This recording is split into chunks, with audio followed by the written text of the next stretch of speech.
Hello, if you're one of my subscribers, please don't have a heart attack. I know it's very rare for me to upload videos. Thing is, I don't really have a lot to say.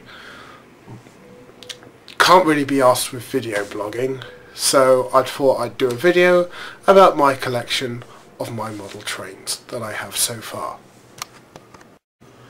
I thought I'd start off with my Broadway Limited Imports K7A stock cars, because stock cars always go on the front of a freight train if they're on a freight train, because it gives the livestock inside the cars a smoother ride and an opportunity for the engineer and fireman to keep a close eye on them.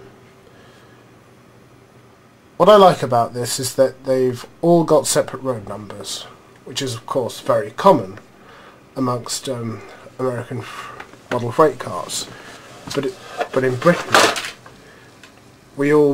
we rarely get that. We might get some packs, but usually if you've got one piece of rolling stock, it usually is in one livery and just has one number to it, where of course these are of the same livery and they've all got separate road numbers.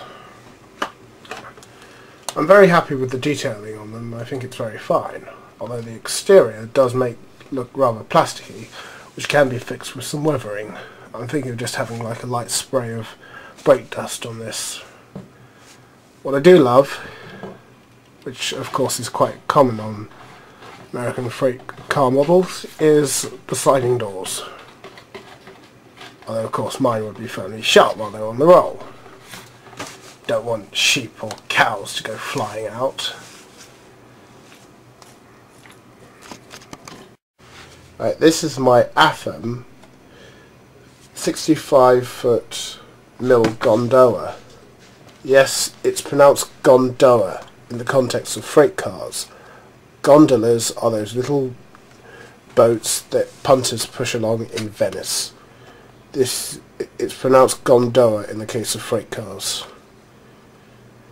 I would say this is quite a nice model, but I would be careful with it.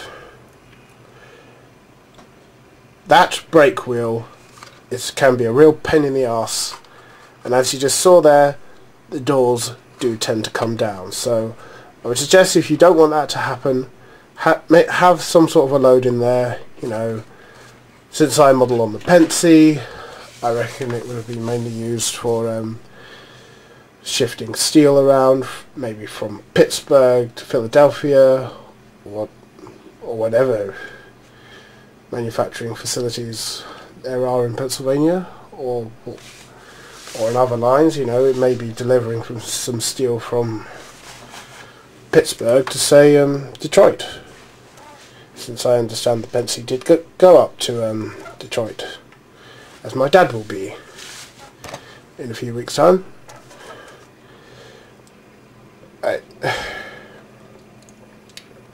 Overall, I think it's a very nice model, and would go nicely on a freight train.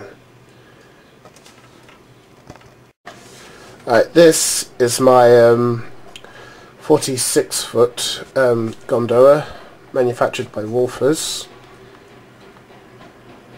I would say it's quite a nice model, worth having, not too expensive, quite useful.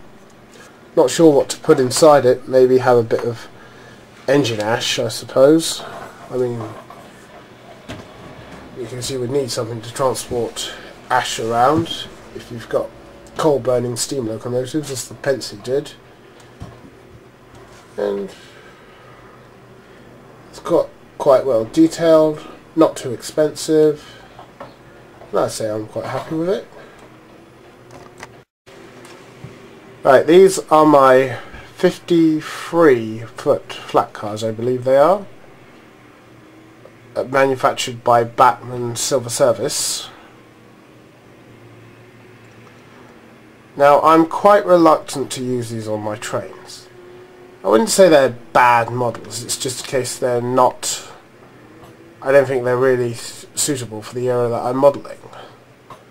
The shade of red looks a bit darker than what would be appropriate for a train on my era, although their build dates of February 1956 is just about okay. I mean, the Pennsy, that gives me sort of like a year in which I can model them and still have steam on the Pennsy, because it was 57 that the Pennsy withdrew their steamers. I would say the detailing is alright, I suppose. It's, as far as their running is concerned, they're very smooth runners. That's what I think their biggest strength.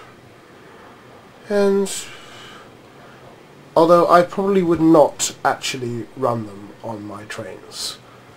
I've got a couple of 40-foot Affen freight cars that my dad is going to pick up when he visits my cousin in Wisconsin, and those will certainly go on my train. Right, these are my R50B reefers. Number 2764 is in a different shade to 2721, because 2764 is in the 1943 to 1944 paint scheme, while 2721 is in the June to August 1945 livery. No idea why they would change liveries in that time. I mean, perhaps it was to do with maybe shortage of certain chemicals during the Second World War. Overall, these are a bit of an enigma, what I should do about these. A little bit of advice would be appreciative. Would these cars at all have appeared on local freighters? I know these cars would have certainly appeared on passenger trains. And I'm not sure whether to do passenger because, one, passenger cars are fairly expensive, and two, it's a case of finding suitable motive power. I mean, I'll just have to wait and see if MTH or Broadway Limited bring out any K4s, which I should blooming well hope so. I think that would be a rather nice addition to the Paragon 2 series. I mean, because they brought out these rather lovely New York Central Hudsons, and it just makes me think, hello, your company is called Broadway Limited, not 20th Century Limited Imports. I don't see why not.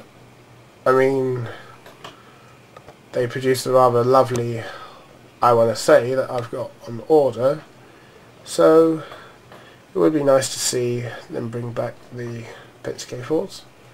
Back on these models, of course, I would say, like most Wolfen models, very nice detailing, rather nice heavy weight to them, and they're smooth runners.